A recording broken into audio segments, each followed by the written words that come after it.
আসসালামু আলাইকুম। আমি শেখ মুনিয়া ইসলাম। আমার জেলা গোপালগঞ্জ। আমি এম এ খালেক সরকারি বালিকা উচ্চ বিদ্যালয়ের ষষ্ঠ শ্রেণীর একজন শিক্ষার্থী। আবৃত্তি করছি কবি সুকুমার রায়ের লেখা জীবনের হিসাব কবিতাটি। বিদ্যে বোঝাই বাবু মশাই চড়ি শখের বোটে, মাঝিরে কন বলতে পারিস সূর্যি কেন ওঠে, চাঁদটা কেন বাড়ে কমে, জোয়ার কেন আসে। বৃদ্ধ মাঝি অবাক হয়ে ফেলিয়ে হাসে। বাবু বলেন, সারা জনম মরলি রে তুই খাটি, জ্ঞান বিনা তোর জীবনটা যে চারি আনাই মাটি। খানিক বাদে কহেন বাবু, বলতো দেখি ভেবে, নদীর ধারা কেমনে আসে পাহাড় হতে নেবে। বলতো কেন লবণ পোড়া সাগর ভরা পানি। মাঝি সে কয়, আরে মশাই অত কি আর জানি।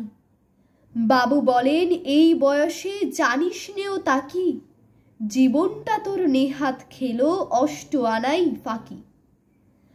আবার ভেবে কহেন বাবু, বলতো ওরে বুড়ো, কেন এমন নীল দেখা যায় আকাশের ওই চূড়ো। বলতো দেখি সূর্য চাঁদে গ্রহণ লাগে কেন। বৃদ্ধ বলে, আমায় কেন লজ্জা দেছেন হেন।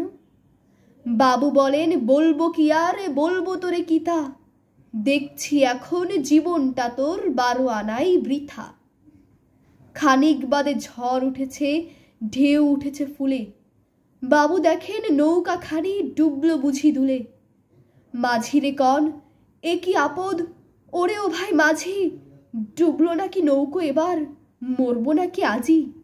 মাঝি শুধায়, সাঁতার জানো, মাথা নাড়েন বাবু। মূর্খ মাঝি বলে, মশাই এখন কেন কাবু, বাঁচলে শেষে আমার কথা হিসেব করো পিছে, তোমার দেখি জীবন খানা 16 আনাই মিছে। ধন্যবাদ।